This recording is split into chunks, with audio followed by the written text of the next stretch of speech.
निवडून आलेले आमदारच इकडे होते वगैरे वगैरे, पण आता जनतेचाच कौल असा आहे. त्यामुळे एक मोठा प्रश्न जो आहे मग तो कायद्याच्या दृष्टीने सुद्धा सुटला आणि जी काही एक प्रकारची अम्बिग्युटी किंवा गोंधळाची परिस्थिती ती अजिबात आता राहिलेली नाही. आणि साधारणपणे लोकसभेच्या निवडणुकीनंतर एक प्रकारचं जे नैराश्य आलं होतं ते नैराश्य दूर करण्यामध्ये देवेंद्र फडणवीस, अजितदादा, मुख्यमंत्री शिंदे ह्या तिघांनी आपल्या सर्व सहकाऱ्यांना घेऊन प्रचंड मेहनत घेतली. आणि विशेषतः अजितदादासुद्धा सकाळी 6 वाजता बाहेर पडायचे आणि उशिरापर्यंत, मग सकाळी प्रेस कॉन्फरन्स कुठे असायची, प्रेसला बोलायचे, परत रात्री आल्यानंतर प्रेसला बोलायचे. खूप मेहनत सगळ्यांनीच घेतली. शिंदेंनी घेतली, देवेंद्र फडणवीसनी घेतली, सगळ्यांनी घेतली. आणि मागचं जे अपयश जे आहे त्याचा जो एक संभ्रम निर्माण झाला होता लोकांमध्ये, आता काय होईल काय होईल, ते तो संभ्रम दूर करण्याचं काम यांनी केलं. अर्थात याच्यामध्ये लाडक्या बहिणीचा वाटा फार मोठा आहे आणि अतिशय लाडक्या बहिणीचा वाटा निर्णय घेतल्यानंतर वेळेवर सगळे पैसे मिळतील या सगळ्या भगिनींना हे सुद्धा अजितदादाच्या फायनान्स डिपार्टमेंटने पाहिलं आणि वेळेवर सगळ्यांना पैसे अगदी बरोबर त्यांच्या खात्यामध्ये गेले. त्याच्यामुळे सर्व लाडक्या बहिणींना आणि अर्थातच लाडक्या बहिणीचे आता जेव्हा पैसे येतात त्या घरातली पुरुष मंडळीसुद्धा ते सगळ्यांसाठीच ते चांगलं असतं. त्यांची पण खात्री पटली की नाही, हे सरकार जे बोलतं आहे ते सरकार हे करणार आहे आणि याच्या पुढे सुद्धा जे आहे हे अशाच रीतीने जे आहे आमची काळजी घेणार आहे.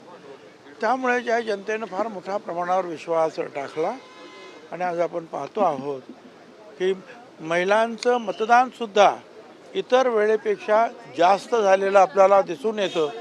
त्याच्या पाठीमागे हेच कारण आहे. आणि महिला जेव्हा मतदान करतात त्याबरोबर बहुतांश पुरुष त्या घरातले ते सुद्धा मतदान आपोआपच करतात. म्हणजे महिला एकीकडे जातात सगळे आणि पुरुष सगळे एकीकडे जातात.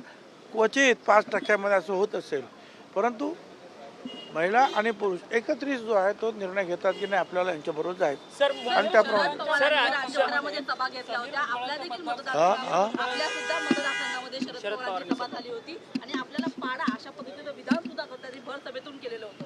नाही, शरद पवार साहेबांनी तर ते मीटिंग घेतलीच माझ्या मतदारसंघामध्ये आणि पूर्णपणे अभ्यास करून कोण माझ्या विरुद्ध उभं राहील, कोण मला पाडले याचा अभ्यास त्यांनी चांगला केला आणि त्याप्रमाणे निर्णय घेतले.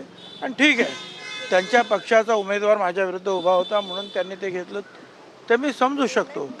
पण आमचे मित्र जे जरांगे त्यांचं काय काम होतं, त्यांनी तर सांगितलं होतं की मी या निवडणुकीमध्ये पाहणार नाही, पडणार नाही, बघणार नाही, बोलणार नाही, माझा कोणाला पाठिंबा नाही, माझा कोणाला विरोध नाही. पण प्रचार संपण्याच्या आदल्या दिवशी सकाळी 10 वाजल्यापासून रात्री 2 वाजेपर्यंत हाताला सलाईन आणि मी आजारी आहे, माझं काही आता होईल आणि आपली जे लेकरं बाळं समाजाचे, मी समाजासाठी मरतोय, काहीतरी करा. आणि यांनी विरोध केला, त्यांना पाडा, हे सगळं सांगितलं. परंतु माझ्या मतदारसंघामध्ये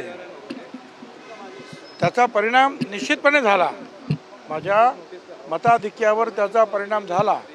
परंतु ते जेवढे झालं तेवढंच बाकीचे जे मायनॉरिटीज आहेत, अगदी हिंदू मायनॉरिटीज, मुस्लिम, दलित, आदिवासी, ओबीसी सगळे एकवटले आणि त्यांनी जे आहे आमचं तारू जे आहे किनाऱ्याला लावलं. जरांगे पाटील म्हणतात की मी सांत्वनपर भेट द्यायला गेलेलो.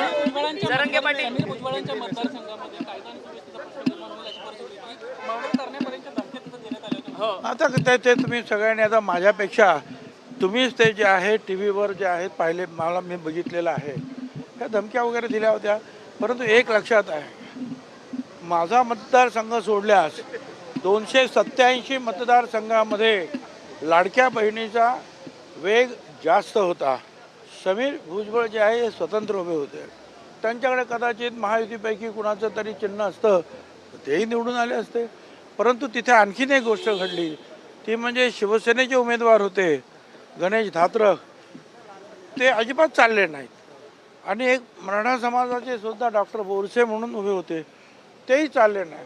त्याच्यामुळे या दोघांमध्ये स्ट्रेट फाईट झाली. तर सर मुख्यमंत्री म्हणून देवेंद्र फडणवीस यांच्या नावाला राष्ट्रवादीने पाठिंबा दिलाय का? मुख्यमंत्री म्हणून देवेंद्र फडणवीस यांच्या नावाला राष्ट्रवादीने पाठिंबा दिला आहे का? सर मुख्यमंत्री म्हणून आम्ही फक्त आमचा नेता विधिमंडळाचा अजितदादा पवार यांची सर्वानुमते नेमणूक केलेली आहे. आणि आता शिंदे गटांचे जे आहेत नेते कोण आहेत, ऑथेंटिकली ते कळायचं आम्हाला.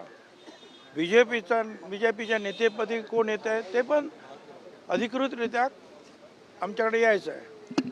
परंतु सर्वसाधारणपणे आमचा काय देवेंद्र फडणवीस यांना विरोध राहायचं काही असण्याचं काही कारण मला तरी वाटत नाही.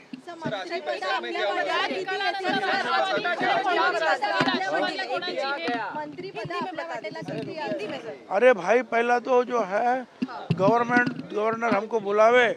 अभी गवर्नमेंट तब गवर्नमेंट आम्हाला तेव्हा बोलवतील ज्या वेळेला इलेक्शन कमिशन लिस्ट पाठवतील की हे आमदार निवडून आलेले आहेत. आणि मग गव्हर्नरला आम्ही सांगू की ह्या निवडून आलेल्या आमदारांपैकी काय आमच्या महायुतीचे एवढे आमदार आहेत म्हणून आम्हाला सरकार स्थापन करायचं आहे.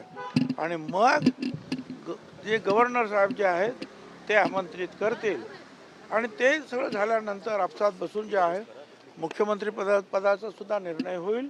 आणि नंतर ते तिघे एकत्र बसून किती मंत्रिपद कशी वाटायची, काय करायचे, अगोदर किती लोकांनी शपथविधी घ्यायचा, नंतर किती घ्यायचं. कारण हे शेवटचं जे अधिवेशन असं डिसेंबरचं ते आता लवकरात लवकर डोक्यावर आहे.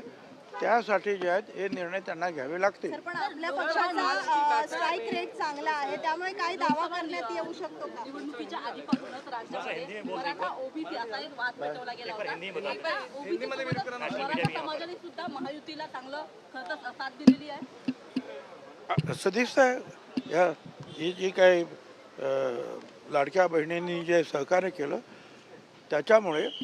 आणि एक म्हणजे जरांगे सतत सांगत होते या फडणवीसच्या विरुद्ध याने हे केलं, एक छगन भुजबळ आणि फडणवीस यांना पाडा हे सगळं चालूच होतं. परंतु आपण पाहिलं जनतेने अजिबात त्यांचं ऐकलं नाही. आणि 132-33 वर जे आहे बीजेपी फडणवीस यांच्या नेतृत्वाखाली निवडून आलेले आपल्याला पाहिजे, थम्पिंग मेजॉरिटी. त्यामुळे तो मुद्दाच राहिला नाही. तो मुद्दा फक्त माझ्या इथे फक्त तो चाललेला दिसतो, बाकी कुठे तो मुद्दा चाललेला नाही. चले बोलो हिंदी में एक क्या चाहिए. देखिए आज की जो बैठक हुई हमारे सारे जो है विधायक जो चुनकर आए हैं